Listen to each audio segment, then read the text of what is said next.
Good morning mga kagala, welcome back again to in this travel vlog. So for today's video guys ay nandito ako ngayon sa Siargao. Let's spend Siargao for 5 days. On my first day mga kagala ay nag-travel ako dito sa Maasin River. So ang Maasin River mga kagala is one of the top destination dito sa Siargao. Isa rin sa mga dinadayo ng mga turista ay ang Cliff Maasin River. So pwede kayong tumalon dito pero bawal lang ang mag-dive. So inform ko lang kayo mga kagala na mayroong entrance fee kapag pupunta kayo dito. Ito ay nagkakahalaga ng 20 pesos lamang. Super reasonable na para sa napakagandang nature. At mabubusog na rin ang mga paningin ninyo sa sobrang daming coconut palm tree. So dahil bida-bida ang kasama ko, ayun muntik pang tumaob yung bangka na sinasakyan namin. Hindi lang yun dahil nahulog talaga silang dalawa kasama yung bangkero. Ay, ang sarap mabuhay!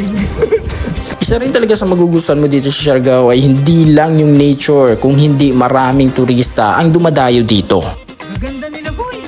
So inform ko lang kayo mga kagala na merong bayad yung sinasakyan namin bangka. Hindi po ito libre. So ang bangka na sinasakyan namin mga kagala, ito ay nagkakahalaga ng 600 pesos. Good for 2 packs na po ito. For good na mai-enjoy na ninyo ang Maasin River. Isa rin sa mga i-recommend ko sa inyo mga kagala kapag pupunta kayo dito sa Maasin River ay kumuha kayo ng drone shot. Dahil sobrang ganda rin ng aerial shot. So inform ko lang kayo mga kagala na ang drone shot ito ay nagkakahalaga ng 1,200. Good for one boat na po iyon. So as you can see guys, napakaganda ng mga shot namin dito. Oops, sorry guys, medyo napahaba na ang kwento ko dito. At nakalimutan ko na sa inyo i-share kung gaano katagal ang pagbo-boat ride dito. Para sa boat riding mga kagala, ito ay tumatagal ng 13 to 15 minutes. So inform ko lang kayo mga kagala na sa dulo ng river na to ay meron pang nakatago. Hindi lang ang Maasin River ang mapupuntahan ninyo sa tour na to. Dahil ang dulo nito ay merong nakatago na mini secret lagoon. After 15 minutes sa travel mga kagala, nakarating na rin kami dito sa mini lagoon. Para hindi maging hassle ang pagpunta nyo dito sa mini lagoon mga kagala ay agahan ninyo sa pagpunta. Para hindi crowded ang pagpunta ninyo dito. Inform ko lang kayo mga kagala na merong pila kapag magpo-photoshoot kayo dito sa mini lagoon. So as you can see guys, napakaganda ng tubig at napaka-clear nito. Sobrang crystal clear niya talaga. Sa haba ng boat riding ay marerelax kayo kapag narating ninyo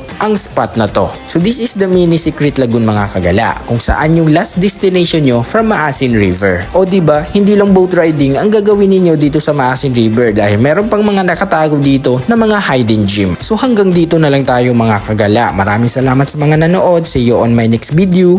Bye bye!